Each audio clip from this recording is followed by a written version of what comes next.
அண்மை செய்தி. தமிழ்நாடு புதுச்சேரியில் ஒரு சில இடங்களில் இடி மின்னலுடன் கூடிய லேசானது முதல் மிதமான மழைக்கு வாய்ப்பு என வானிலை ஆய்வு மையம் தெரிவித்துள்ளது. இது குறித்த கூடுதல் விவரங்களோடு இணைகிறார் எமது செய்தியாளர் ஜெயக்குமார். வணக்கம் ஜெயக்குமார், கூடுதல் விவரங்கள். வணக்கம் ராஜா.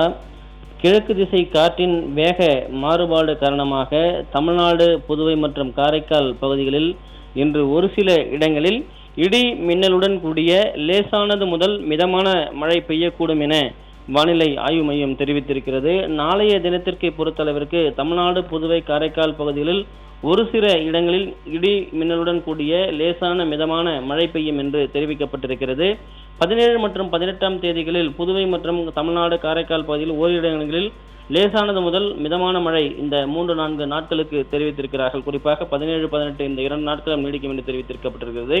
அதே போன்று 19ஆம் தேதி தமிழ்நாடு, புதுவை, காரைக்கால் பகுதிகளில் ஒரு சில இடங்களில் லேசானது முதல் மிதமான மழை பெய்யக்கூடும் என்றும், சென்னை மற்றும் புறநகர் பகுதிகளில் முன்னறிவிப்பாக அடுத்த 24 மணி நேரத்திற்கு வானம் ஓரளவு மேகமூட்டத்தோடு காணப்படும் என்றும், நகரின் ஒரு சில பகுதிகளில் இடி மின்னலுடன் கூடிய மிதமான மழை பெய்யக்கூடும் என்றும் தெரிவிக்கப்பட்டிருக்கிறது. குறிப்பாக அடுத்த 48 மணி நேரத்திற்கு ஓரளவுக்கு வானம் மேகமூட்டத்தோடு காணப்படுவதோடு நகரினுடைய ஒரு சில பகுதிகளில் இடி மின்னலுடன் கூடிய லேசானது முதல் மிதமான மழை பெய்யக்கூடும் என்றும் வானிலை ஆய்வு மையம் தெரிவித்திருக்கிறது. குறிப்பாக கடந்த 24 மணி நேரத்தில் பதிவான மழை அளவு என்று பார்க்கிற பொழுது திருநெல்வேலி நாலுமுக்கு பகுதியில் 12 சென்டிமீட்டரும், மகாபலிபுரம், செங்கல்பட்டு, காக்காட்சி, திருநெல்வேலி என தலா 9 சென்டிமீட்டர் மழையும், கீழ்கோத்தையார், ERG கன்னியாகுமரி பகுதி, குலசேகரப்பட்டினம், தூத்துக்குடி தலா 7 சென்டிமீட்டர் மழையும் பதிவாகியிருப்பதாகவும், செங்கல்பட்டு, திருக்கழுக்குன்றம், சென்னை, பெரம்பூர் தலா 6 சென்டிமீட்டர் பதிவாகி இருப்பதாகவும் வானிலை ஆய்வு மையமானது மழை பதிவு அளவில் தெரிவிக்கப்பட்டிருக்கிறது.